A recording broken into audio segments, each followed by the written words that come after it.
અહેમદાબાદ મિત્ર ન્યૂઝમાં આપનું સ્વાગત છે।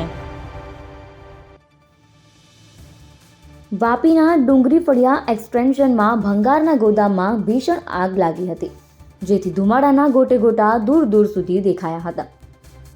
Vapi GIDC, Vapi notified, Damanganga, Radha Madhav industry park, Sarigam અને પારડી ફાયર વિભાગની ટીમ ઘટના સ્થળે આગ પર કાબુ મેળવવાનો પ્રયાસ હાથ ધર્યો।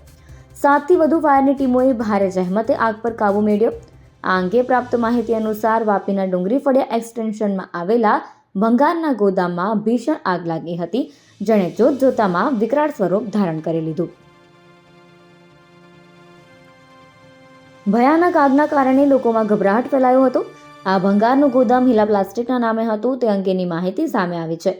ગોડાઉનમાં શું હતું અને શું ન હતું તે તપાસ બાદ જ ખબર પડશે। હાલ ફાયર વિભાગની ગાડીઓ આગને કાબૂમાં લેવા તૈનાત છે, જો કે હજુ સુધી આગમાં કાબૂ આવ્યો નથી।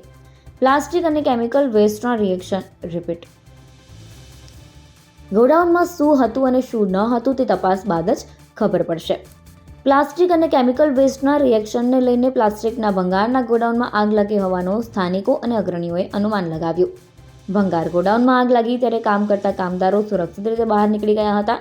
સ્થાનિક લોકો અને અગ્રણીઓએ ગોડાઉન સંચાલક અને ફાયર ટીમને જાણ કરી હતી। અહેમદાબાદ મિત્ર ન્યૂઝની યુટ્યુબ ચેનલને સબસ્ક્રાઇબ કરો અને બેલ આઇકોન જરૂરથી દબાવો, જેથી દરેક મહત્વના વિડીયોની નોટિફિકેશન તમને મળતી રહે।